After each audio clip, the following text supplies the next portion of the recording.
दो प्रॉब्लम चल रहे हैं मेटल मार्केट में। एक तो चाइना की रियल एस्टेट जो मार्केट है, वो मार्केट में लगातार पिछले 12 महीने से हम देखेंगे तो प्रॉपर्टी के सेल्स नीचे आ रहे हैं।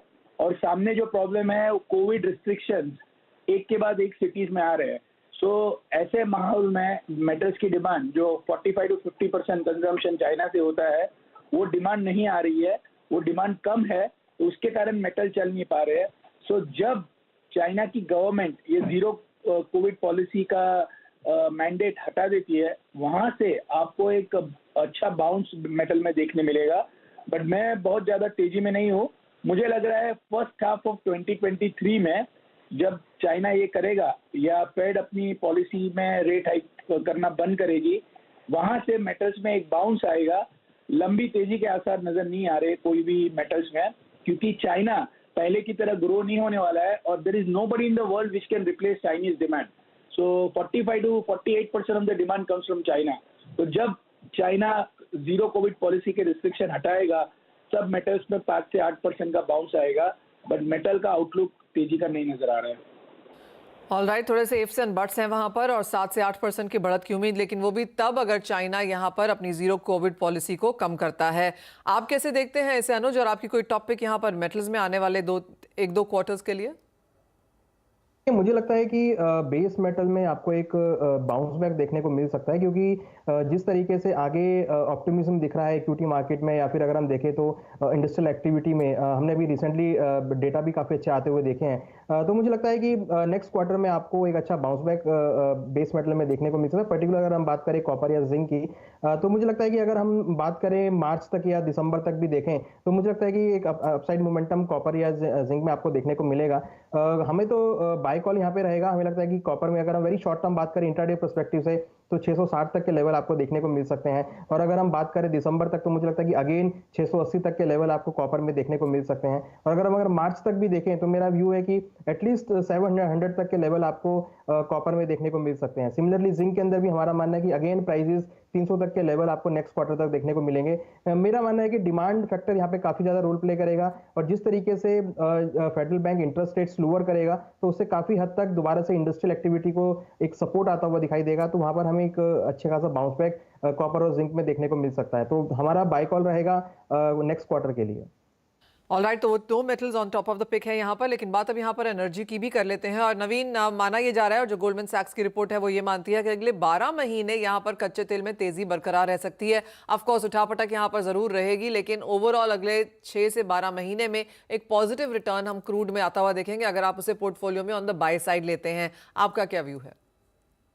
आप बिल्कुल ठीक कह रही हैं। सबसे हैपनिंग कमोडिटी, या मतलब कि मैं कहूँ सबसे वॉलेटाइल कमोडिटी एनर्जी ही रही, both crude and natural gas, for all the reasons which we have been sharing since February, when the Russia and the Ukraine geopolitical tensions erupted.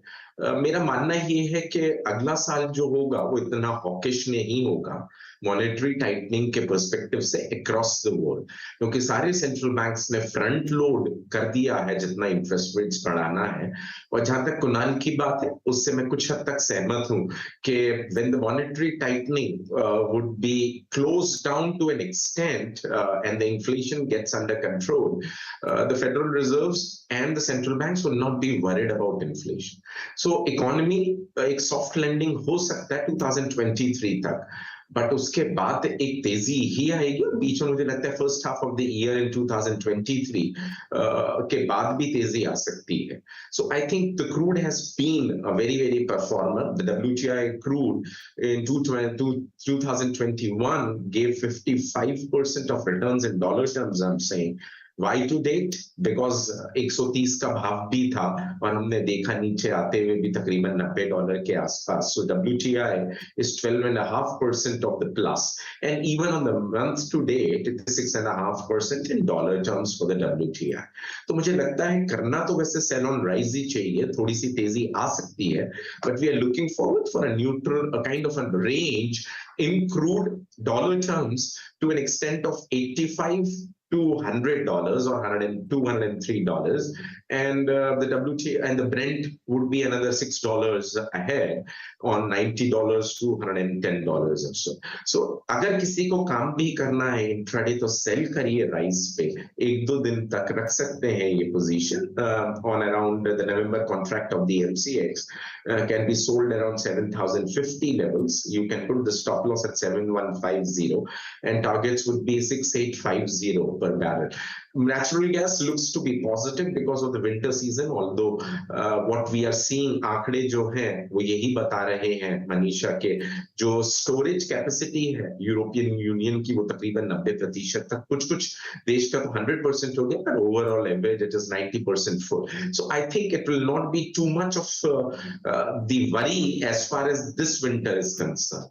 But अगर कुछ negative होता है जैसे मैंने पहले भी कहा यूक्रेन और रशिया के फैक्टर पे और particularly geopolitical tensions और कुछ रूप लेती हैं तो एक बहुत volatile time एनर्जी सेक्टर में दोबारा आ सकता है.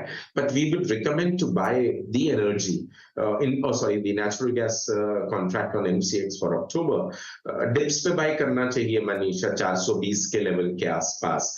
400 का स्टॉप लॉस लगाएं एंड तकरीबन 458 या 60 तक का टारगेट देखा जा सकता है. राहुल, आप कैसे देखेंगे नेचुरल गैस को, क्योंकि 700 के प्लस के ऊपर के हाईज हम इस साल में देख चुके हैं और अब 430 के स्तर.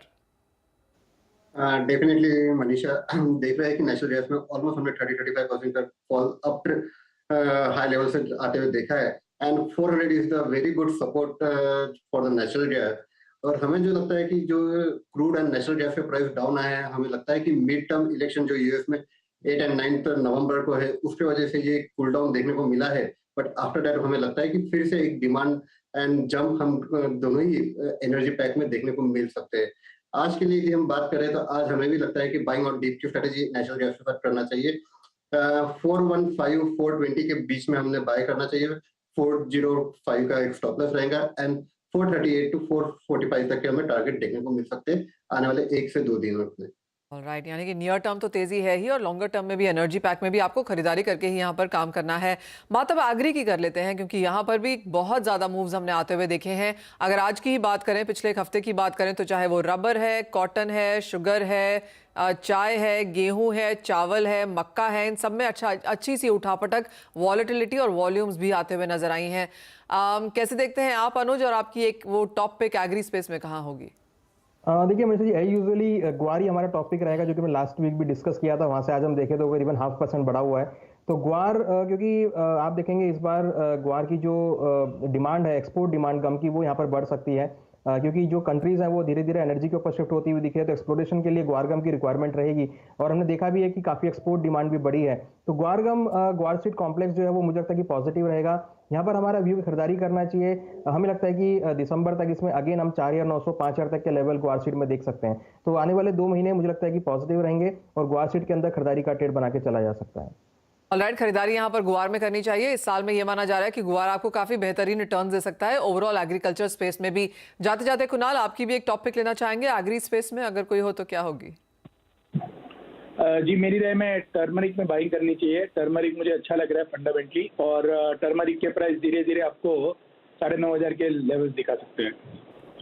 ऑलराइट, तो एग्रीकल्चर की जहाँ तक बात है, गुआर और हल्दी पर आपकी नज़र रहनी चाहिए, और वो भी बाय साइड में. ये दोनों कमोडिटीज़ आपको ऊपर में अच्छा खासा मुनाफा दे सकती हैं. तो ये तो लिस्ट हुई हमारी कमोडिटीज़ की कि कैसे आपको अपना पोर्टफोलियो बनाना है आने वाले 1 साल में. नए संवत की शुरुआत यहाँ पर हो चुकी है. कैसे बनाएं, कौन सी कमोडिटीज़ यहाँ पर होनी चाहिए, क्या प्राइसेस भी हो सकते हैं, हमारे एक्सपर्ट्स ने आपको बताया ही है. इसी के साथ बहुत शुक्रिया आप सबका हमारे साथ जुड़ने के लिए. अनुज, राहुल, साथ ही साथ नवीन जी, कुणाल, सबका बहुत शुक्रिया, और आप सभी को सभी फेस्टिविटीज़ की बहुत बहुत शुभकामनाएं. नमस्कार.